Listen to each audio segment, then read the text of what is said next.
কমলপুর ধরাই ব্রিজে সড়ক দুর্ঘটনা, গুরুতর আহত এক যুবক। কমলপুর লালছড়ি এলাকার বাসিন্দা দীপ্তনু দাস 18 বছর, পিতা পীযূষ দাস এবং দীপজয় দাস 14 বছর, পিতা লিটন দাস। এই দুই কিশোর একটি বাইকে করে কমলপুর থেকে লালছড়িতে নিজ বাড়ির উদ্দেশ্যে রওনা হয়।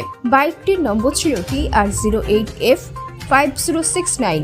জানা যায় কমলপুর ধলাই ব্রিজে উঠতেই হঠাৎ একটি বোলেরো গাড়ি তাদের বাইকে সজোরে ধাক্কা মারে। দুর্ঘটনার পর বাইকের পিছনে থাকা দীপজয় দাস জানান, বোলেরো গাড়িকে ধাক্কাতেই এই দুর্ঘটনা ঘটে। ঘটনায় বাইক চালক দীপ্তনু দাস গুরুতরভাবে আহত হয়। তাকে প্রথমে প্রাথমিক চিকিৎসা দেওয়া হয় এবং পরে আশঙ্কাজনক অবস্থায় তড়িঘড়ি কুলাই জেলা হাসপাতালে রেফার করা হয়। অপরদিকে বাইকের পেছনে থাকা দীপজয় দাসকে প্রাথমিক চিকিৎসার পর ছেড়ে দেওয়া হয় বলে জানা গেছে। ঘটনাকে কেন্দ্র করে এলাকায় চাঞ্চল্য ছড়িয়েছে। আমাদের এখানে পেশেন্ট দীপ্তনু দাস 18 বছর বাইক অ্যাক্সিডেন্ট করে এসেছিল। তো কন্ডিশন ক্রিটিক্যাল হওয়াতে আমরা এখানে প্রাথমিক ট্রিটমেন্ট করে আপাতত আমাদের ডিস্ট্রিক্ট হসপিটালে রেফার করেছি। আর প্রথম লোকালসটা রিকভার করে নিয়ে এসেছিলো, তারপরে বাড়ির লোককে খবর দেওয়া হয়েছে, বাড়ির লোক এসছে, ওনারা নিয়ে গেছে।